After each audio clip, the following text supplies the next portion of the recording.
नमस्कार, welcome to be happy to. तो देखो, यूरिक एसिड बढ़ता है ठीक है, बट ये यूरिक एसिड होता क्या है पता होना चाहिए ना। देखो, यूरिक एसिड एक केमिकल है जो ऑलरेडी हमारी बॉडी में बनता है, और जब ये ब्रेक डाउन होता है एक सब्सटेंस में जिसे बोलते हैं प्यूरिन, यानी प्यूरिन में ये ब्रेक डाउन होता है। तो ये प्यूरिन हमारे शरीर में होना चाहिए, हाँ होना चाहिए, शरीर में बनता है तो होना ही चाहिए।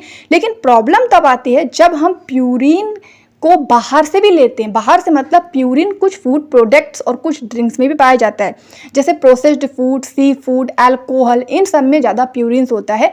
जब हम इनका कंज्यूम ज़्यादा करते हैं तो यूरिक एसिड बॉडी में एक्स्ट्रा बनने लगता है, हाई यूरिक एसिड हो जाता है।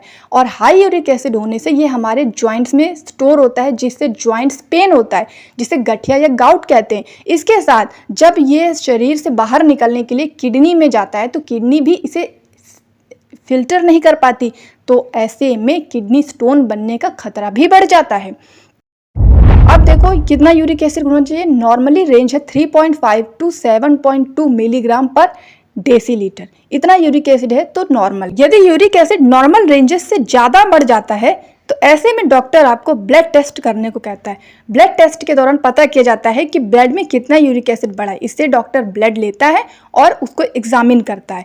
अब आपको क्या करना है टेस्ट कराने से पहले? देखो, सबसे पहले जब आप टेस्ट कराने जा रहे हो तो कुछ भी खाना और पीना नहीं है 4 घंटे पहले से, यानी टेस्ट होने से 4 घंटे पहले आपको कुछ भी खाना पीना नहीं है।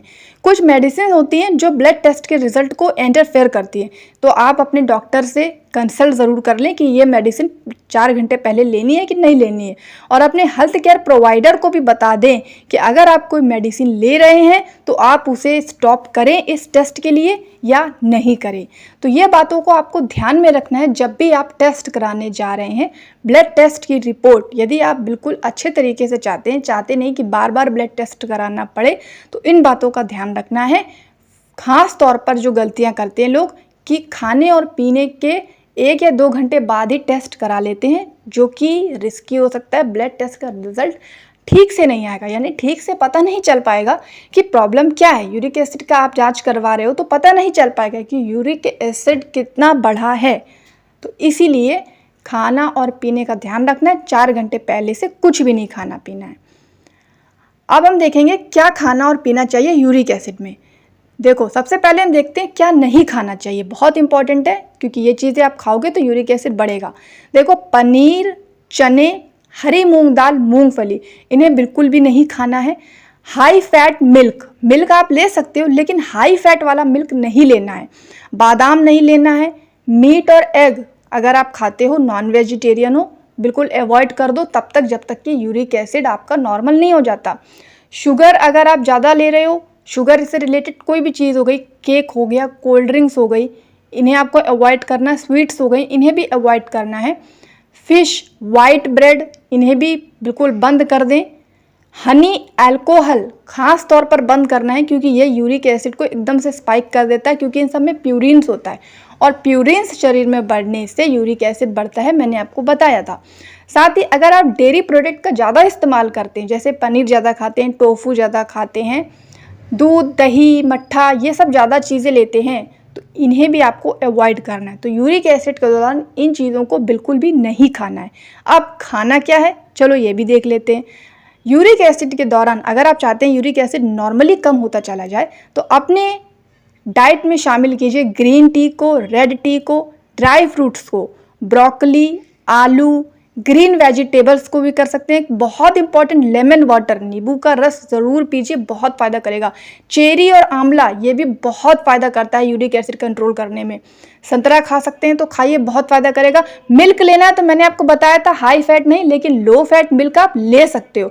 साथ में गर्म पानी का सेवन ज़रूर करना है, हल्का गुनगुना पानी लेना है। गर्मी में नॉर्मल पानी भी ले सकते हैं। ये क्यों करना है? क्योंकि यूरिक एसिड के दौरान चीज़ें स्टोर होती हैं शरीर में, किडनी स्टोन भी बनता है, तो गर्म पानी लेंगे तो ये प्रॉब्लम्स नहीं आएंगी।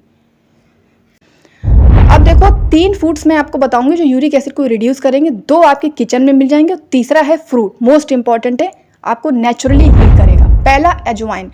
देखो, अजवाइन में होता है compound thymol. Thymol most important है, जो कि एसिड जो आपके शरीर में बन रहा है उसे कंट्रोल करता है।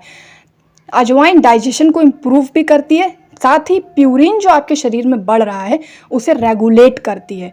किडनी और लीवर को क्लीन करती है, यानी जो भी आपके शरीर में एक्स्ट्रा यूरिक एसिड है उसे फ्लश आउट कर देती है, यानी बाहर निकाल देती है। लेना कैसे है? रात में 1 चम्मच अजवाइन को पानी में डाल देना है, पूरी रात उसे सोख होने देना है। सुबह इसे एज अ टी पी लेना है और जो अजवाइन बच रही है उसे चबा चबा के खा ले तो बहुत अच्छा है। पानी पी लेंगे तो काम हो जाएगा।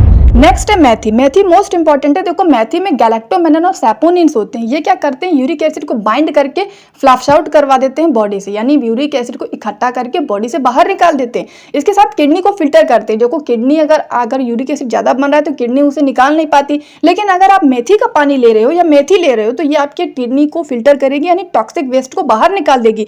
अगर आपको केवल गठिया की प्रॉब्लम है, यूरिक एसिड नहीं है, तो भी मोस्ट इंपॉर्टेंट है मेथी, क्योंकि मेथी गाउट के पेन को रिलीज कर देती है, यानी उसको पूरी तरह से खत्म कर देती है। इसके अलावा अगर शरीर में कहीं पे भी दर्द हो रहा है, कहीं भी कोई भी प्रॉब्लम दर्द की है, तो भी मेथी बहुत इंपॉर्टेंट है, क्योंकि ये बेटर है पेन किलर। लेना कैसे है? 1 टेबलस्पून मेथी को पानी में डाल देना है, रात भर उसे सोक कर लेना, सुबह से मॉर्निंग में ले सकते हैं एज अ टी, या फिर आप इसका पाउडर भी वार्म वाटर के साथ ले सकते हैं। अब नेक्स्ट जो है मोस्ट इंपॉर्टेंट है फॉर द यूरिक एसिड, वो है चेरी। ये फ्रूट खाना शामिल कीजिए, बस देखिए आपका कैसे यूरिक एसिड भाग जाता है। देखो यूरिक एसिड में चेरी क्या करता है? एसिड के लेवल को कंट्रोल करता है, बॉडी को बैलेंस करता है, किडनी को डिटॉक्स कर देता है, यानी यूरिक एसिड को बाहर निकाल देता है, और गाउट का पेन यानी जो गठिया का पेन यानी जो जोड़ों में दर्द हो रहा है ना, उसे 55% तक खत्म कर देता है। लेना कैसे? डेली 10 से 15 चेरी लेना है। मोस्ट इंपॉर्टेंट है, खाकर देखिए। अगर यूरिक एसिड और गठिया की प्रॉब्लम सॉल्व ना हो जाए तो मुझसे कहिएगा आकर कमेंट में। और अगर आप नहीं खा सकते हैं, कुछ लोगों को दांत नहीं होते ना, प्रॉब्लम्स होती है, तो आप चेरी का जूस भी ले सकते हैं, लेकिन चेरी का जूस विदाउट शुगर लेना है। कुछ भी मीठा वगैरह कुछ भी डालने की ज़रूरत नहीं, वो ऐसा ही अच्छा लगेगा। फ्रूट है, बहुत अच्छा लगेगा। अब देखो ये बेस्ट कॉम्बो है हाई यूरिक एसिड के लिए। चेरी एसिड न्यूट्रलाइजर का काम करेगी, अजवाइन किडनी डिटॉक्स करेगी, मेथी यूरिक एसिड को फ्लश आउट करेगी। अब अगर आपके परिवार में कोई व्यक्ति डॉक्टर बनना चाहता है या बायोलॉजी रिलेटेड किसी भी फील्ड की तैयारी कर रहा है, NEET, pharmacy, nursing, biotechnology, microbiology, dietician, nutrition, तो हमारे नए चैनल बिगनर्स मेडिको को सब्सक्राइब करें, जिसका लिंक आपको डिस्क्रिप्शन में मिल जाएगा। अगर कोई बायोलॉजी से रिलेटेड फील्ड में इंटरेस्टेड है तो आप उसे ज़रूर बता सकते हैं। वीडियो की इन्फॉर्मेशन आपको पसंद आई तो वीडियो को लाइक कीजिए, शेयर कीजिए। चैनल पर नए हैं तो सब्सक्राइब ज़रूर कर लें।